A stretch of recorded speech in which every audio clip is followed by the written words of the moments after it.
Hi guys, it's been a while. How are you doing? I'm doing pretty well. So, figured I should probably make a vlog again. And since I actually kind of had an idea for a vlog, I thought I would make it. And so basically, I have been, looking at a lot of things on the internet, buying things, reading reviews, stuff like that, and there are things that bother me. There are a lot of people out there who really don't know how to leave good reviews. So I thought I would give you a rule book. Sort of. That's just kind of how it happened when I filmed it. But yeah, I thought I would let you know how this is supposed to go, so that this is a positive experience for all of us. So here goes! Rule number 1 for leaving a helpful review on the internet. Don't talk about things that aren't about the product you're reviewing. Exhibit A. You can go onto Petco's website and look this up. I'm not making this up, I swear. It never fails that there's always at least one of that guy, or that girl, whatever, who sits there and tells me, she spends, there's this huge long paragraph about how, oh, I had this beta named George, he was pink, we were the best of friends, he loved to swim, he loved water, he loved food.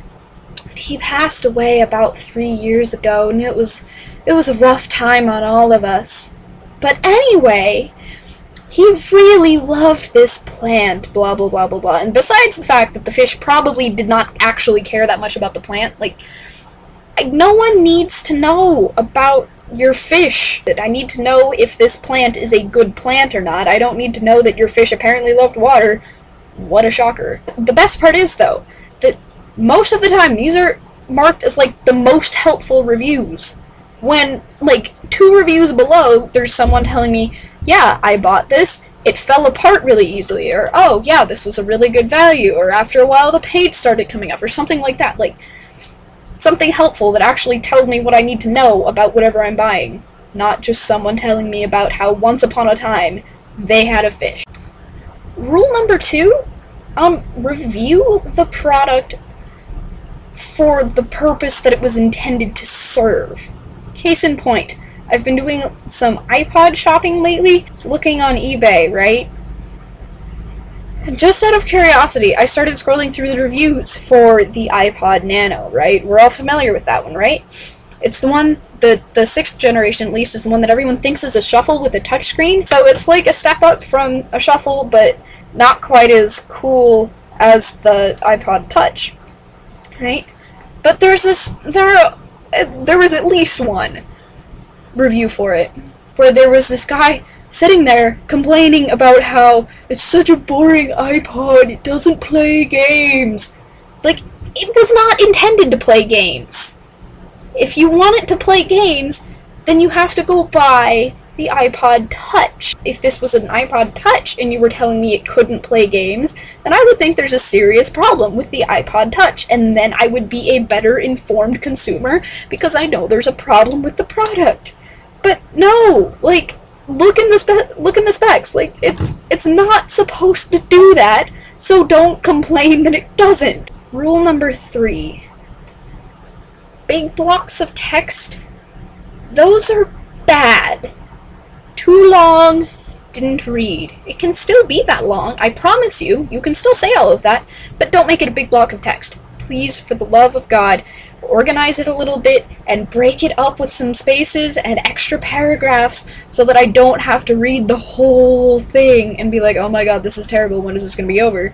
And then realize at the end that I wasn't actually paying attention and don't actually know anything else about whatever I'm looking at.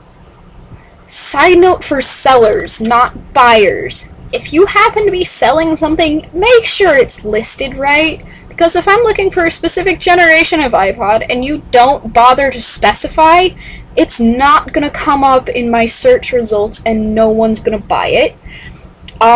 If you're, make sure that the title lists everything correctly. If you are selling a used iPod, but say new in the title, and then people go to look at it and it says condition, used, none of those people who are looking for a new iPod are going to buy it.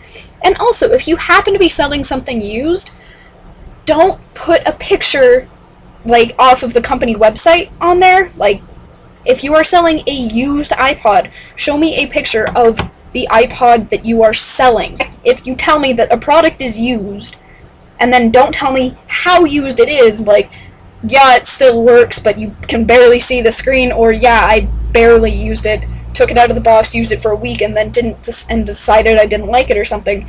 Like, that's a big difference, and if I can't see where on that spectrum this iPod or whatever falls, I'm not gonna buy it, because I don't know what I'm getting. Rule number 4. Don't ask questions in the review section. That's not a comments section. There's usually somewhere else where you can, like, contact the seller with questions, send an email to Amazon to ask about this product or something. They're not there to answer your questions about the product. If you read them, you might find the answer, but it's not a Q&A section. So that's it, for now at least. Maybe I'll make more, probably not, but I hope you all are doing well. I miss you. Laurel and Kelsey not so much, not because I don't love them, but because I see them all the time, and Laurel, you know, lives in my room and sleeps in that bed. So, yeah, best wishes, and I will hopefully see you all soon. Bye! Really quick, one more rule. If you're gonna upload pictures into the, like, customer shots section or whatever it is, don't upload pictures of Siberian tigers running in the snow or wallpapers off of Windows 7. Okay, now I'm done, I promise.